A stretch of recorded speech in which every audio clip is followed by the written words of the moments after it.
Veja aquela câmera ali. Então, pessoal, nós estamos aqui com mais um podcast, início do ano 2023. Muito bom ter você aí com a gente. E eu gostaria que você desse aí um like, se você não é inscrito no canal, se inscrevesse, passa para outras pessoas. A gente está sempre conversando aqui sobre alguns assuntos interessantes. E agora é vida que segue, né? Novo ano, novos propósitos. E como eu tenho dito, temos que olhar para frente. Eu tenho aqui comigo o Barreto, a Ellen, participando desse podcast. Então, Barreto, e aí? Perspectivas para o ano 2023. O que você diz para a gente? Então, pastor, primeiramente, quero cumprimentar todos que estão nos assistindo. Muita expectativa quando pensamos no aspecto igreja, né? Porque essa pergunta envolve muita coisa, né? O que se esperar desse ano? Quando a gente olha para o cenário político, econômico, a gente tende a ter um desengajamento, a gente tende a ficar um pouco receoso daquilo que se espera por aí, né? Mas, pastor, quando se trata de igreja, eu acredito que a gente sempre espera o melhor porque as nossas expectativas em Deus sempre são supridas, né? Então, mas vamos fazer uma análise, deixa a Ellen só cumprimentar o pessoal aí, vamos fazer uma análise rapidinho, não é? Porque a gente teve aí a posse do novo governo, havia uma expectativa de que alguma coisa fosse feita e nada, não é? Então a gente vai conversar um pouco sobre isso e falar sobre as expectativas, não é, da nossa fé, das nossas igrejas. Ellen, prazer ter você aqui mais uma vez. E o que você diria aí para quem está nos acompanhando sobre as expectativas desse ano 2023? Boa tarde a todos. Assim, foi o que o Barreto falou, né? Quando a gente vê um cenário mais em questão de política, a gente fica muito receoso, né? Porque não era a nossa expectativa para esse ano.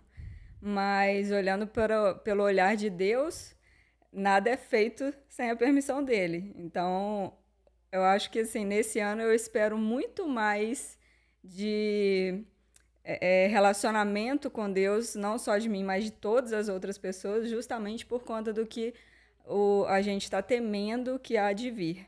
Então, eu acho que esse relacionamento com Deus vai ficar muito mais intenso nesse ano. Até porque você deve estar com uma expectativa muito maior, porque no decorrer desse ano você vai ter mais alguém na tua casa, né? Exatamente. Tem uma frase, pastor, que eu vi tem uma frase que eu vi do Lucinho, pastor Lucinho, que é interessante. Ele fez uma mensagem com o tema porque ele vive, eu posso crer em 2023. Olha. E é verdade, né? Verdade, ele vive. Verdade. Então, assim, a gente conversou muito isso semana passada. Nossa expectativa tá para além de qualquer coisa, né? A gente, na verdade, não é porque o meio evangélico, de certa maneira, é um meio conservador. E as pessoas, às vezes, não entendem e denomina a gente como sendo defensor de uma pessoa que está no governo, ou contra uma pessoa que está no governo, e às vezes as pessoas não entendem que a nossa questão ela é mais de cunho espiritual, quer dizer, a gente, querendo ou não, a gente é conservador no que diz respeito aos princípios bíblicos. E é importante as pessoas entenderem isso. O governo que passou era mais alinhado com as igrejas históricas, como é o caso das nossas, e até mesmo as igrejas pentecostais e neopentecostais. Agora, havia uma parcela de evangélicos distoante, que pensa de maneira diferente, e a gente respeita todos. Mas a pauta do governo anterior era mais alinhada com a nossa pauta, não é? No que diz respeito ao conservadorismo. Se bem que a palavra conservadorismo, às vezes, para alguns, soa como meio pejorativo, né? Porque quem é tradicional... passa uma ideia de intransigência, né? Intransigência, não é? E aí vem o choque, porque as pessoas acham que o conservador quer subjugar a mulher, E isso não existe no nosso meio, pelo contrário, Jesus deu a lição, né, de que a mulher está no mesmo nível dos homens, mas essa má interpretação, pensam que a gente porque a gente é conservador no que diz respeito aos princípios cristãos, mas liberal na economia. E o que acontece? Geralmente a esquerda não é liberal na economia. A esquerda quer ser a mantenedora de tudo, o apadrinhamento das pessoas, dos necessitados, mas esquece que nós também, mesmo sendo conservadores, liberais na economia, a gente faz trabalho social exaustivamente, porque a gente aprendeu isso com Jesus, né, com a Bíblia Sagrada. E eu percebo, alguns acham que não, mas eu percebo que mesmo diante de pandemia e tudo mais, o governo anterior estava conseguindo manter a casa em ordem. E óbvio que a entrada desse novo governo vai tentar mostrar o contrário disso, né? Que o governo deixou aí a casa bagunçada, como eu já ouvi o atual ministro da Economia falando. Agora tudo vai ser a culpa. Mas eu acho que é uma justificativa, não acha não? Quer dizer, para justificar os erros, porque a equipe montada agora só dá certo se for mesmo pela misericórdia de Deus, porque tem tudo para dar errado. Sim. O que vocês acham disso? Até porque, assim, pastor, vai haver uma pressão aí, né? Ainda está muito cedo para a gente falar nisso, mas vai haver uma pressão aí, inclusive do parlamento, sim, claro, inclusive do Centrão, para ter uma oposição forte, né? Além da oposição, eu acredito que haverá uma pressão, inclusive da parte do Centrão, para que eles tenham mais espaço nesse governo, espaço assim de ministérios mesmo e pastas que são relevantes. Sim, sim. Então assim, a gente vai ver o desenrolar aí mais para frente. Eu acho que não vai ser tão fácil não, porque os primeiros 100 dias de governo é aquele momento ali que ele tá pulsante, vai pela euforia, né? As pessoas ainda estão muito engajadas, mas depois disso aí, não sei o que se dará desse governo não. Né? Como dona de casa, como pessoa que é também empresária, Ellen, como é que você viu o governo que passou? Você tem uma visão positiva ou negativa do governo que passou agora, né, o governo Bolsonaro? Eu acho que teve positiva. A gente teve diversas ajudas, né, com relação a financeiro, para as empresas, principalmente as empresas pequenas. A gente teve vários impostos aí que foram diminuídos pelo governo federal. Sim. Se você for olhar, por exemplo, apesar de a gasolina ter aumentado bastante nesse período, os impostos da taxa do governo federal eram os mais baixos que tinham. Os impostos daqui, por exemplo, aqui de Minas, era a taxa mais alta sobre a gasolina, era do imposto estadual de Minas Gerais. Sim, o federal ele era abaixo de R$1. Então, assim, o governo federal ele realmente trabalhou para que a gente pudesse conseguir passar por esse momento, essa crise, de forma com o mínimo de imposto para pagar possível. E isso possibilitou a gente a conseguir manter. Muitos vão dizer que isso aconteceu porque estava próximo das eleições, para tentar ganhar, não é, a presidência, mas eu acredito que o governo já tinha lá o seu plano para dar continuidade às propostas que ele colocou para a população, né? A gente agora tem que torcer, porque, pelo que a gente está acompanhando, a Bolsa de Valores despencando, tendência de alta, né, no combustível, e isso, quando acontece, afeta todos os setores da economia. A gente não torce pelo pior, pelo contrário. A gente que trabalha com pessoas que estão na linha da pobreza, até da miséria, a gente não quer um país pior, não é? Mas a gente não vê muita perspectiva, até porque, como o Barreto falou, o Congresso foi renovado, o Senado foi renovado, e vai haver uma forte oposição. E eu acho que a falta de perspectiva também, pastor, se dá pelo histórico. Exato. Eu acho que esse pé atrás não é de um governo novo, mas é de uma velha política que se estabeleceu no país, Sim. que assaltou o país. Essa é a verdade. Então, assim, eu acho que esse temor, ele é pertinente, não porque é algo novo que está entrando e a gente está com medo do desconhecido. Exato. Mas é porque a gente já conhece essa cartilha. É um governo que já é conhecido, é um governo que ficou mais de 16 anos no poder. Exatamente. E assim, não entregou aquilo que o nosso país merece. Então, assim, esperar aqui 4 anos. Eu acredito que muitas pessoas votaram também muito na personalidade sim. Lula, entendeu? E não viu por trás o partido, não viu.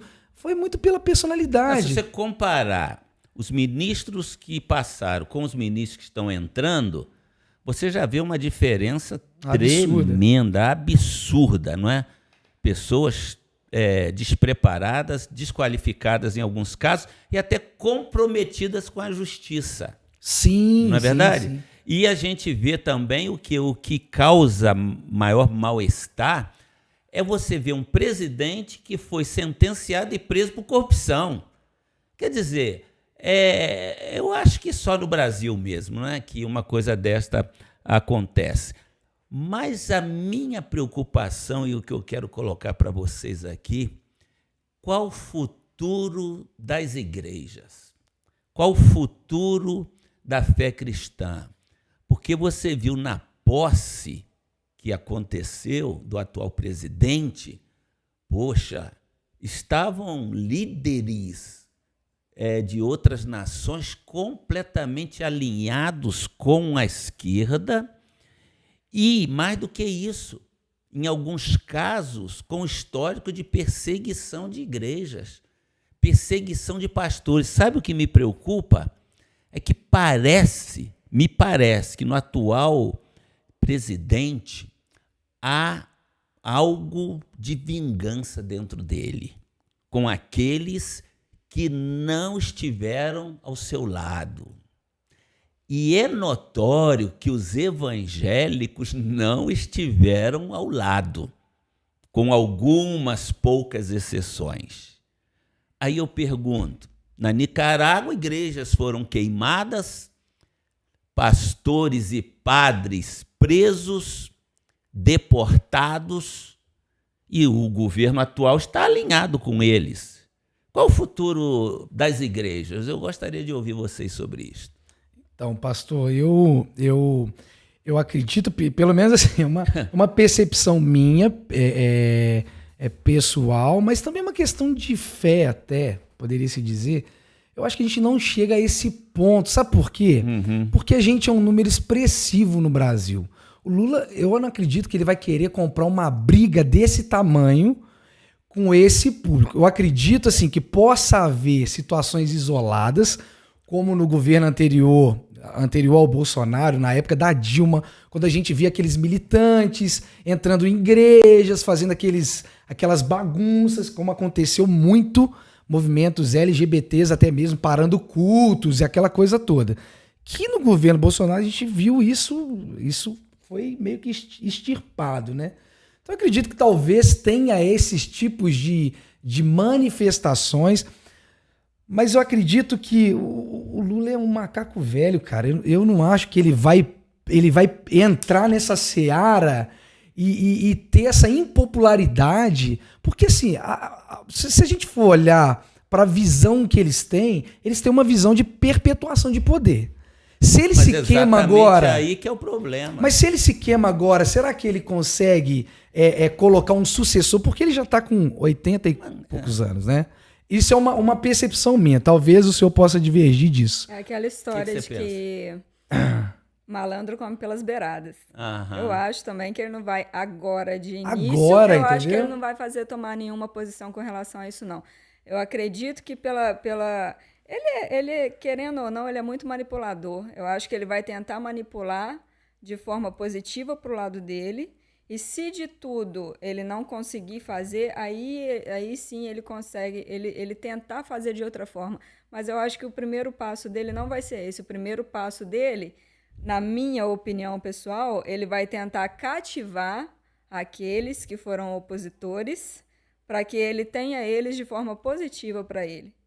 Porque esse é o papel de um manipulador, ele tenta puxar a pessoa para ele de forma positiva, porque quanto mais positivo, mais fácil de manipular.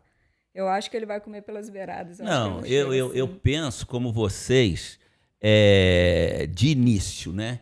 Naquilo que vocês estão colocando, acho até que o cenário não permite que ele faça isso de imediato. Ele não vai querer polarizar agora, não. O cenário não permite que ele faça isso de imediato. Mas o problema é que eles têm um projeto de poder. Sim, sim. Por isso aquela frase, não é? Que ficou uma frase quase que identificando a esquerda no Brasil de tomar o poder. Tomar o poder. E se você perceber, a linha desses governantes é a mesma de Cuba, é a mesma de outros países aqui na nossa América, que inclusive nós já estamos vendo na Venezuela, e na Bolívia, e na própria Argentina.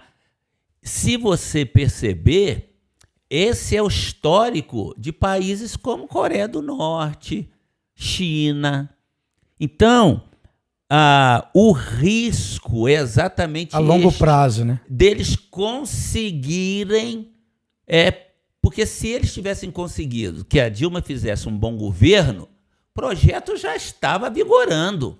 Porque a igreja, a gente tem que entender isso, o projeto progressista, para não dizer socialista, que na verdade, o socialismo com outra roupagem, e aí é chamado de progressismo. Mas o projeto socialista, ele vê alguns empecilhos. E a igreja é uma delas. A igreja é um empecilho, a família é um empecilho, o exército é um empecilho. Porque a escola praticamente eles já dominaram, eram 4 empecilhos de que instituições sólidas. Então, e vocês podem perceber que eles já começaram a fazer isso a longo prazo. Descaracterizar estas instituições, como a escola, começou na escola, olha as universidades hoje. Você está entendendo? Então, como instituições sólidas. A escola eles praticamente conseguiram. Então, ainda tem o empecilho da igreja, tem o empecilho da família, tem o empecilho do exército. O exército já está contaminado. As famílias já estão sendo destruídas com essa tese de pessoas criarem filhos se unindo ao mesmo sexo. É uma descaracterização da família. E aí, o que acontece? Se eles prolongarem esse governo, essas barreiras que tem, como eu mencionei há pouco, deixam de existir. Aí eles tomam conta, porque os aliados, eles são totalmente contra igrejas e pastores. Você pode ver, ofendem, não respeitam o espaço e mais do que isso. A gente ouve tantas pessoas reclamando de direitos humanos, não é?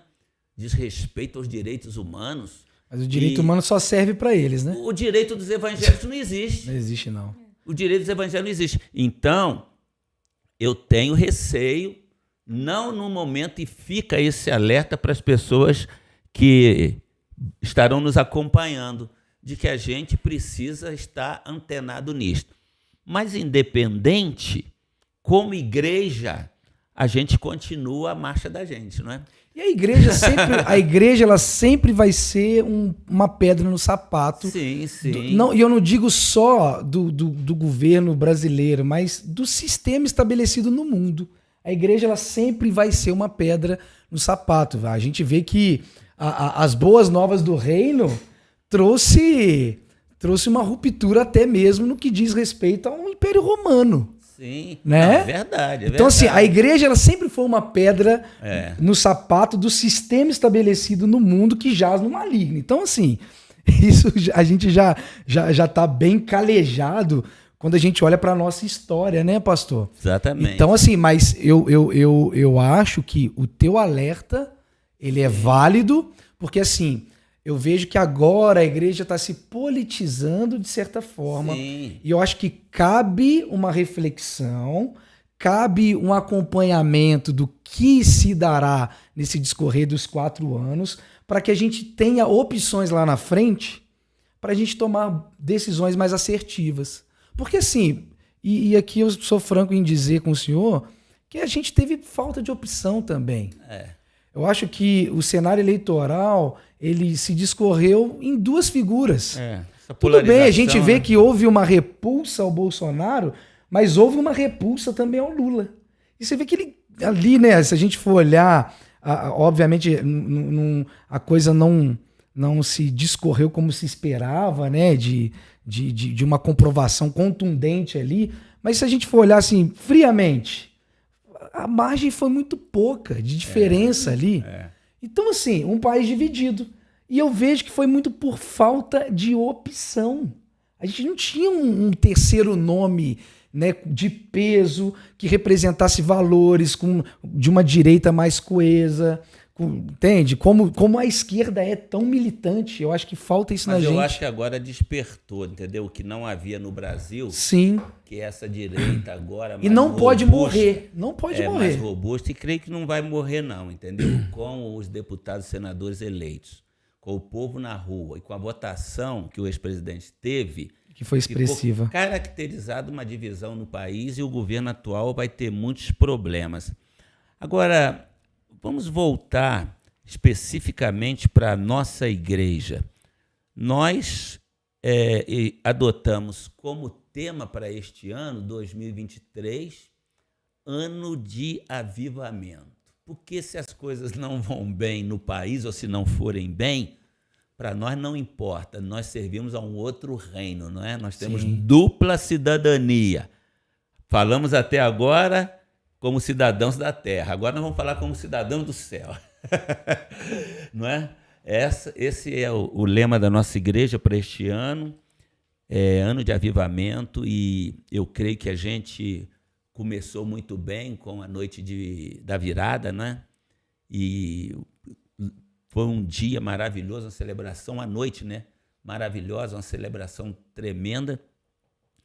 E quais as expectativas que a gente vai ter para este ano agora? Realizações. Então, Ellen, ajuda a gente aí, dentre as atividades que nós vamos ter neste ano de 2023, vamos falar um pouco sobre essas atividades. A gente já começa entrando mesmo no momento de avivamento, né? Com os 40 dias de oração. Isso. Nós começamos ontem. E eu acho que esse é o incentivo que a gente dá para que as pessoas possam entender o relacionamento com Deus. Sim, sim. E esses 40 dias de oração a gente já iniciou ontem, vai até o dia 17 de fevereiro. E já se tornou uma cultura da nossa igreja, né? Todos os anos. E avivamento é virada de chave mesmo. Eu acredito que a gente precisa experimentar. Acho que o senhor falou muito bem lá no sermão do culto da virada, sobre essa questão, assim, cada dia mais a gente vê um distanciamento dessa relação com Deus, e esse termômetro a gente vê muito nas igrejas de uma maneira geral, não falo só na nossa. O senhor fala muito, né, do seu tempo, né, pastor, que é aquela coisa de você ter uma constância na obra, ter uma constância nos cultos, e isso ao longo do tempo, devido à rotina das pessoas, as pessoas cada vez mais estão se distanciando da igreja e obviamente, se distanciando de Deus. Sim. Eu acho que a pandemia, ela atenuou isso, mas a nossa igreja, ela culturalmente, ela começa o ano com esses 40 dias justamente para dar esse upgrade aí, né? Na fé, na vida espiritual. E eu acho que cabe para nós, inclusive, nós como comunidade, como corpo de Cristo, buscar viver esse tempo de adoração que começa na oração e para a gente experimentar essa virada de chave mesmo em avivamento, né? A gente, todo ano, faz esse período de 40 dias antes do carnaval, início do ano, antes do carnaval. E você que está acompanhando, tira um tempo para orar, porque essa ideia dos 40 dias é cada pessoa tirando 15 minutos num horário e orando, buscando ao Senhor, para a gente, de fato, experimentar um avivamento. O avivamento espiritual, ele só acontece quando o povo se volta para Deus, e se volta para Deus em oração. Então, esse é o primeiro item. Depois a gente passa para o... Aí nós temos o Summer Camp, né? Summer Camp. Em fevereiro, que é a atividade... Antigamente era atividade só com os adolescentes, né? Alguns mais velhos que tinham a alma, vamos dizer assim, de adolescentes, eles participavam também. Como eu tô diante de um jovem aqui, né? Sempre chega lá de bonezinho, pastor. Sempre abre o Summer lá de bonezinho, falando pros nossos jovens, pra juventude da nossa igreja. E é aberto para famílias, né? A gente tem mudado um pouco a dinâmica desse evento, porque a gente tem uma fazenda maravilhosa, sim, né, aprazível ali. As pessoas podem passar ali esses 4 dias em família, né? A gente abre o espaço para as pessoas que às vezes não podem pernoitar lá, porque sim, a gente faz bem nesse modelo acampamento mesmo. Mas a pessoa passa o dia lá, se alimenta lá. A gente trabalha com um sistema de diárias.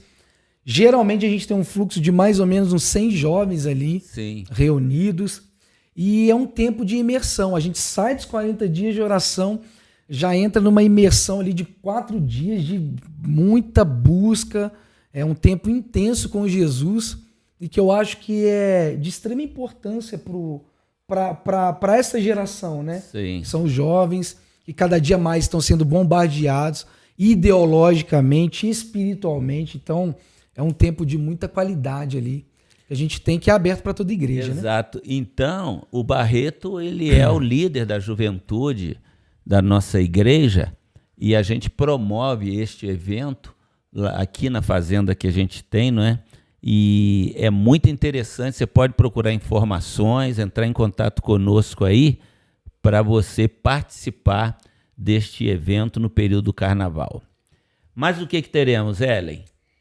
Em março, nós teremos o retiro face a face, né, com Deus, que é um retiro espiritual que precede os batismos. Sim. E são 3 dias de imersão também, como o Barreto falou, trabalhando de forma espiritual nas pessoas para que elas realmente tenham um encontro com Deus, que elas possam realmente ter um convívio e aprender ali a ter um relacionamento diário com Deus, um relacionamento duradouro e intenso. E na semana após o retiro face a face, a gente tem a celebração dos batismos. Sim. Que esse ano nós, felizmente, superamos os 120. Graças a Deus. Que era Graças a nossa meta. A Deus. E mais uma expectativa nossa aí para esse ano de 2023, que é chegar a 200, né? É verdade. E gera grandes expectativas. Então, esse retiro, assim como os batismos, são coisas muito importantes para nós aqui na igreja e que gera muita expectativa. Apesar da gente não poder entrar em detalhes, porque é surpresa, face a face, né? O face a face ele é uma surpresa, a gente pode contar muito o que acontece, mas ele é muito pontual. Eu acho que o face a face ele toca em áreas, pastor, que talvez a gente não consegue tocar, às vezes, num sermão somente, às vezes num culto, né, especificamente, mas ele entra em áreas ali que a gente vê pessoas saindo dali totalmente transformadas, claro, libertas literalmente. Pessoas que entram ali, às vezes até mesmo totalmente escravizadas e saem dali assim, transformadas. Eu participo do Face a Face já há muitos anos, trabalhando efetivamente, e assim, todo ano, todo Face a Face é uma experiência diferente, até de quem trabalha. A gente sai de lá muito edificado, a gente vê os testemunhos na igreja, então assim, fica também um desafio para você que quer viver um avivamento esse ano. Sim. Não fica de fora do Face a Face, porque é um buster aí na caminhada com Deus. Mesmo a pessoa crente já de anos, a gente vê pessoas às vezes que tá na igreja já há 10 anos e participa e experimenta algo novo em Deus, assim. E eu creio que num ano de avivamento, face a face é fundamental. Fundamental. Porque é uma imersão, né, espiritual. Uma imersão espiritual. E as consequências dos batismos, como a Ellen falou, é também um envolvimento com Deus e um trabalho da igreja, porque eu digo, a gente tem que ser parte. Os que pertencem à igreja têm que se ver assim, como parte e dar sua contribuição no discipulado, que é a nossa ferramenta fundamental para que a gente alcance o alvo, porque tem que ter estratégia, tem que ter treinamento, porque esse alvo de 200 batismos era normal para a igreja antes da pandemia. Depois da pandemia, praticamente ficou muito difícil. Acho que teve um ano que a gente nem pôde batizar ninguém, porque a legislação não permitia, né? Estava fechado, né, pastor? E a gente está retomando e vamos com fé e com tudo, né? E vale a pena só pontuar uma coisa, é que o face a face, ele, pela complexidade da igreja, a igreja é um organismo complexo, né? Nós estamos divididos em vários propósitos.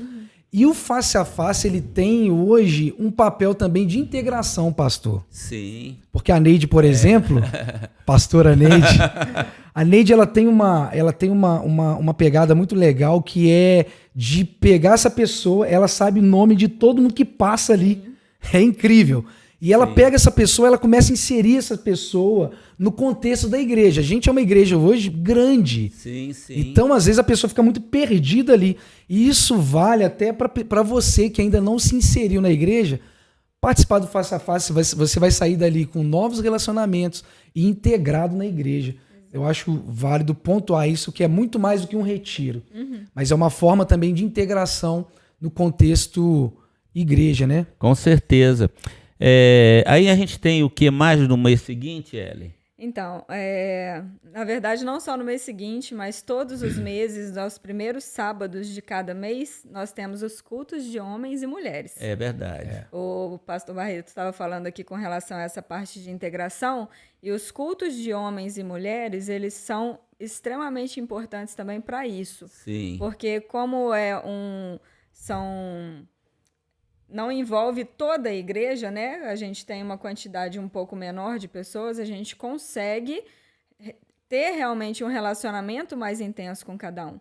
E ali a gente tem a gente divide mesas com mulheres solteiras, mulheres casadas. É um tempo de partilha, mulheres né? separadas, para a gente poder falar sobre assuntos relacionados à Bíblia de forma mais assertiva, com menos pessoas, para que elas possam compartilhar. O culto dos homens também, ele tem essa pegada de poder compartilhar as situações, de poder desenvolver e aconselhar. Isso. Então, são dois cultos que são muito importantes para a integração das pessoas na igreja e também para que cada um cuide um do outro, né? Porque a gente precisa desse cuidado, não só a gente cuidando das pessoas, mas as pessoas também cuidando, cada um cuidando de cada um.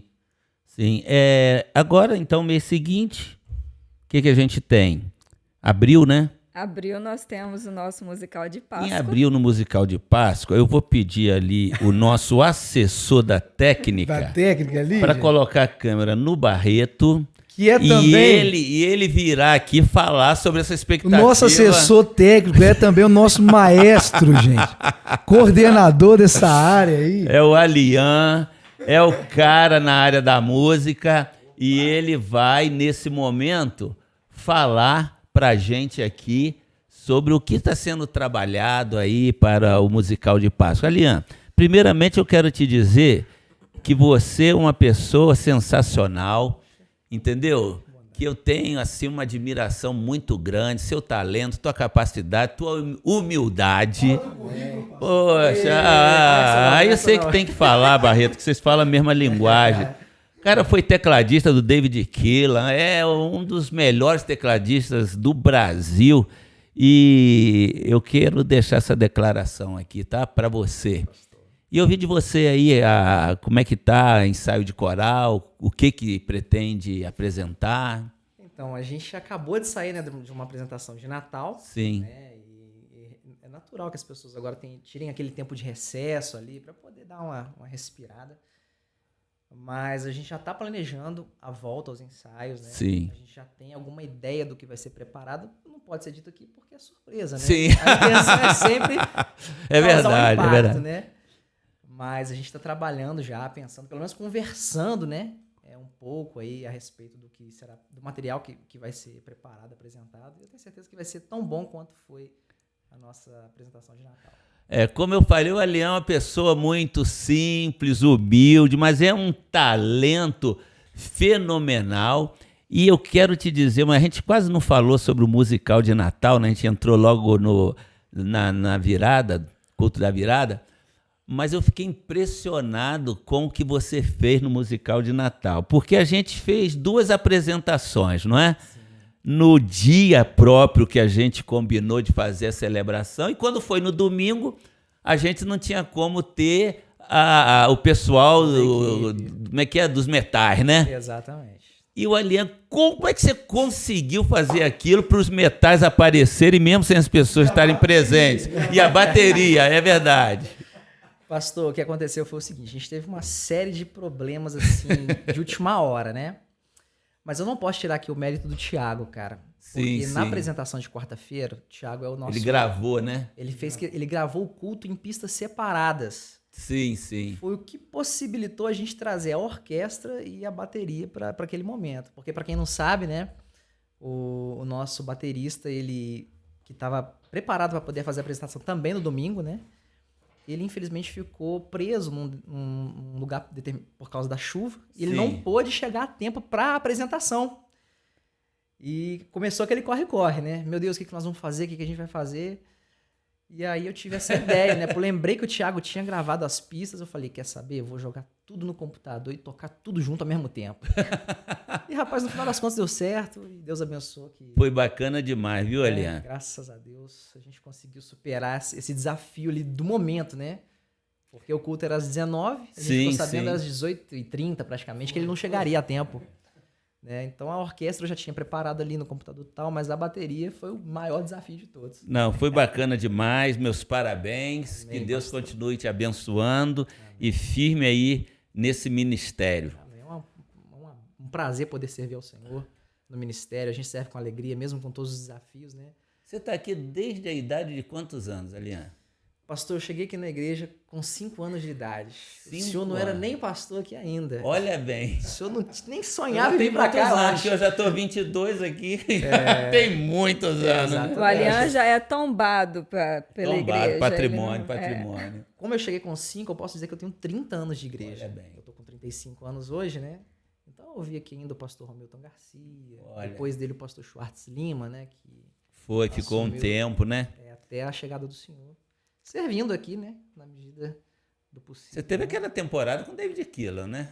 Ficou quantos anos lá? Você, Marcinho? 3 anos e meio. O Marcinho tá indo para 12 anos lá, né? 12 anos. Você ficou 3 anos e meio. Fiquei 3 anos e meio. Alian ficou um tempo na banda do David Keelan, depois retornou, está com a gente aí. Hoje é o líder da área da nossa igreja. Isso aí. Alian, valeu.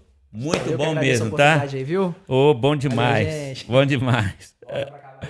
Então, Ellen, o que nós temos mais aí, Ellen, de destaque? Sim, em julho nós vamos ter as 12 horas de oração, né? Mais uma imersão aí em oração com os membros da igreja e aqueles também que não são membros, mas queiram estar conosco. São 12 horas dentro do templo de oração e adoração. E no final de julho nós temos mais batismos. Graças a Deus, né? E mais uma comemoração muito intensa aí com esses batismos, porque é sempre uma grande expectativa. Isto. Vamos passar rapidamente nos meses seguintes. O que a gente destaca aí? Agosto a gente tem as comemorações normais, não é? Do Dia dos Pais, mas tem mais um face a face. Temos mais um encontro face a face. Sim. No início de agosto. E também aberto para pessoas da igreja ou pessoas de fora também, quem quiser participar. Inclusive, eu tenho recebido muitas mensagens de pessoas que não são da igreja, com interesse em participar, porque já ouviram falar. Graças a Deus, né? Tem repercutido aí também a intensidade desse encontro. Em setembro a gente tem as comemorações do nosso projeto social, né? Sim, 21 anos de 21 anos. Quando eu cheguei aqui em Juiz de Fora, a gente estabeleceu algumas metas, e uma delas foi esta, de ter um projeto forte na área social. E a gente, então, deu o nome de Restituir a esse projeto, que é hoje uma associação conceituada em nossa cidade. A Márcia, esse tempo todo, tem estado ao lado da gente como assistente social, uma equipe de voluntários, onde a gente tira pessoas que estão em situação de rua, crianças e idosos em situação de vulnerabilidade, e a gente dá alimentação, dá instrução, e é um projeto maravilhoso, né? E eu louvo a Deus por isso. Sim, atualmente a gente também está com o projeto Ser também, né? Que é verdade. Do Restituir, que ele auxilia, ajuda as crianças em situação vulnerável também. E nós temos aí algumas crianças que vêm toda semana, se eu não me engano, 3 vezes na semana, para poder participar desse projeto. Aqui eles aprendem várias coisas, eles recebem alimentação também e instrução também para que eles possam se portar como cidadãos de peso na sociedade. Isto. Agora, em outubro é um mês especial para a igreja, não é? Sim, em outubro é muito especial, porque a nossa igreja faz mais um ano de vida. 96 anos, hein? 96 anos. Então, é uma grande celebração, juntamente na Semana das Crianças, né? Que é no mesmo dia do Dia das Crianças. Então, nós temos essas 2 grandes celebrações. A gente já fez diversas coisas, inclusive tivemos alguns projetos, até mesmo do Davi Luiz, que teve aqui na nossa igreja há algum tempo atrás, para poder comemorar conosco tanto o culto das crianças quanto o aniversário. E já é também meio que parte também dessa festa, né? Esse evento com crianças. É um mês de festa, né? Porque tem a celebração da Reforma Protestante, o Dia das Crianças, e a gente comemora o aniversário da igreja com a realização de batismos. E a gente não está entrando aqui, né, pastor, na questão dos aniversários das nossas igrejas satélites. Exatamente. Mas hoje a gente está espalhado em 5 lugares. Então, uma estratégia de evangelização e de alcance das cidades, e que, inclusive, a gente viu de maneira muito positiva, porque essa visão já vinha desde antes da pandemia, e na pandemia a gente viu o quanto foi importante a gente ter as igrejas espalhadas na cidade, né? A gente está hoje em 5 lugares. Então, assim, a nossa igreja tem feito um trabalho belíssimo aí nessas localidades, né? Na verdade, são 6 lugares, né? Grama, Valadares, Zona Norte, Zona Sul, Cidade Alta, Morro da Glória. Morro da Glória, é verdade. Se contar com a sede, são 7 lugares que nós estamos hoje como igreja, tendo culto simultâneo no mesmo horário, e todos os anos, cada aniversário das igrejas também. É uma festa. É uma celebração, e a ideia é a gente expandir Santos Dumont, Barbacena. Pouco a pouco a gente vai colocando pessoas, e como conversamos hoje, a possibilidade de abrirmos até fora, em Portugal e quem sabe outros países, mas isso dentro de uma visão missionária. Não é essa visão de tirar membro de outras igrejas e montar a igreja, não. É com um propósito, né, propósito, pastor? É ganhar almas perdidas para Cristo, não é? Novembro a gente tem mais um face-a-face aí, né? Mais um face-a-face. E fora que tá ali o lançar as redes também, que eu vejo como um evento fantástico, né, pastor? A gente já teve muitos frutos desse culto, que, assim, eu lembro dos primeiros. É verdade. Eu sempre trazia um convidado, alguém para ministrar algo, ou às vezes o senhor mesmo ministrava, e sempre era um culto assim de impacto, né? De impacto, né? Muitas pessoas se rendendo a Jesus, e eu acho que esse culto, dentro do que está sendo proposto para esse ano, ele é imprescindível, né? A gente mobilizar a igreja a ganhar gente, mobilizar a igreja a encorajar as pessoas a convidar, a alcançar o perdido. Isso é fantástico, assim. É verdade. Eu vejo que a nossa igreja é um lugar onde os peixes pulam dentro do barco, assim. Chegou num nível, né, que os peixes pulam aqui dentro, assim. mas é importante a gente nunca desaprender a pescar, né, pastor? É isso aí. Alguma coisa a acrescentar aí, Ellen? Bom, para novembro não, agora em dezembro nós temos a nossa tão esperada cantata de Natal.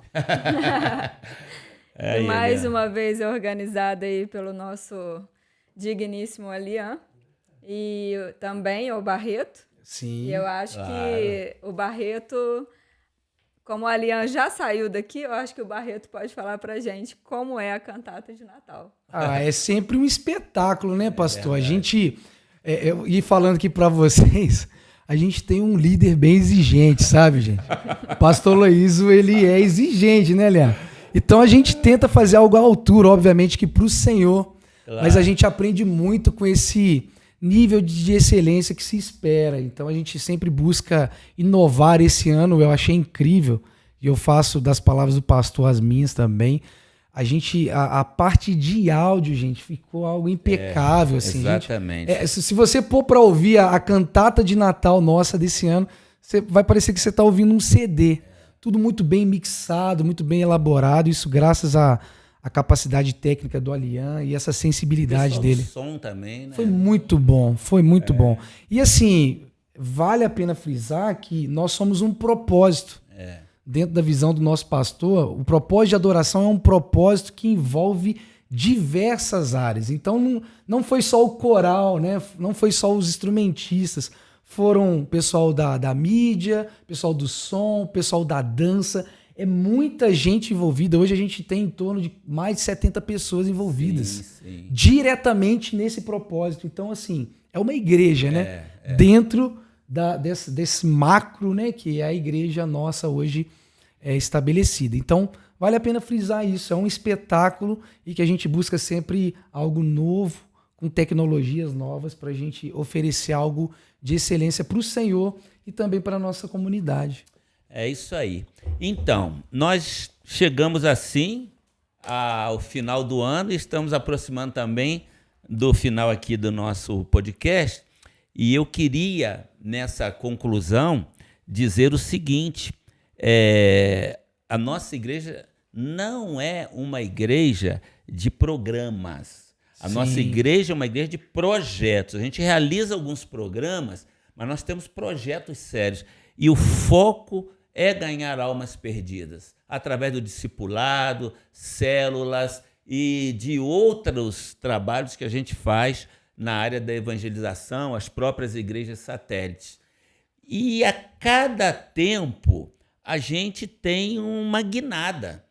A gente começou no nosso tempo histórico, a gente foi para o esporte, foi para a Master e agora a gente retorna ao templo histórico com um grande desafio, que é construir o templo próprio para mais de 1.100 pessoas, com ar-condicionado central, acústico, isolamento de som, poltronas confortáveis. Elevadores. Então, eu quero deixar aqui registrada esta notícia para você que nos acompanha. Nós estaremos na Rua Catarina de Castro, 85, no Morro da Glória, a partir do próximo domingo pela manhã, depois nas quartas-feiras e até o final de fevereiro, a gente estará também no Templo Histórico, saindo assim da Master, como já saímos do esporte, para a gente ter a nossa própria casa e daqui a 5 anos podermos comemorar o centenário da igreja, deixando aqui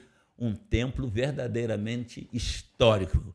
Queria que vocês concluíssem falando a esse respeito. Então, como diz as escrituras, né, estamos como aqueles que sonham, né? É verdade. E é um sonho, assim, eu acredito que desde quando o pastor veio para cá e que essa igreja experimentou desse crescimento exponencial, é como um casamento, né? E no casamento, quem casa quer casa. É verdade. Então eu acredito, né, que essa parceria, né, do pastoreio do pastor Aloísio com a igreja, sempre houve no coração, acredito, dele, de toda a igreja, essa expectativa de uma casa. E agora a gente está sonhando com a nossa casa nova, e é muita expectativa que a gente está, porque vai ser algo assim, que a nível de Juiz de Fora, eu ouso dizer que a gente não vai ver algo tão parecido com o que a gente vai construir aqui, até porque o projeto arquitetônico ele é bem ousado, né, pastor? É uma obra de alta complexidade, mas que é totalmente possível e que a gente sonha com algo que, de fato, honre o nome do nosso Senhor e que a gente possa se reunir como igreja na nossa casa própria, né? É verdade. Tá todo mundo nessa expectativa. E aí, Eli? Eu tô na mesma expectativa. E o interessante é que a gente cria essa expectativa com o novo, né? Com o templo novo, mas sem deixar as características do templo antigo. Uma união do novo com o barroco, né? Então...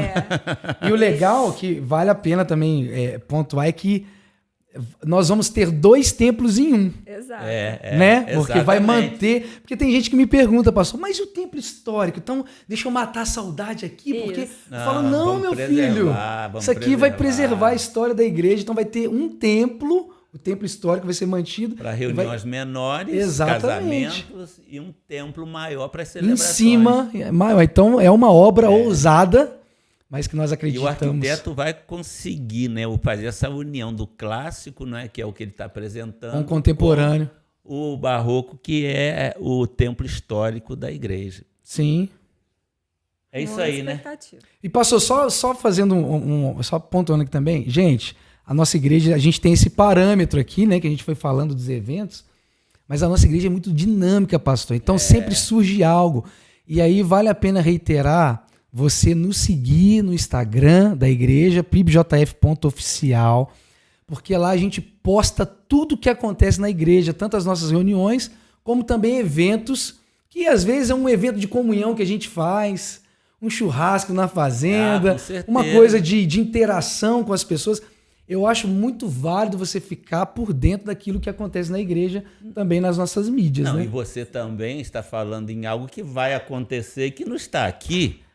Porque no dia 9 de fevereiro eu completo 70 anos. Pois é, ué, 70 anos. Cheguei aqui com 48, estou com 70 e nós vamos matar o bezerro cevado. Isso é muito bom. E vamos fazer uma grande festa na fazenda da igreja e não está aqui no calendário, né? É verdade. Então você que está nos acompanhando é nosso convidado para estar conosco aqui na igreja, para estar envolvido nas nossas programações. E um 2023 cheio de bênção para você, para sua família, para vocês também que estão aí. Amém. Amém. Que Deus seja conosco aí.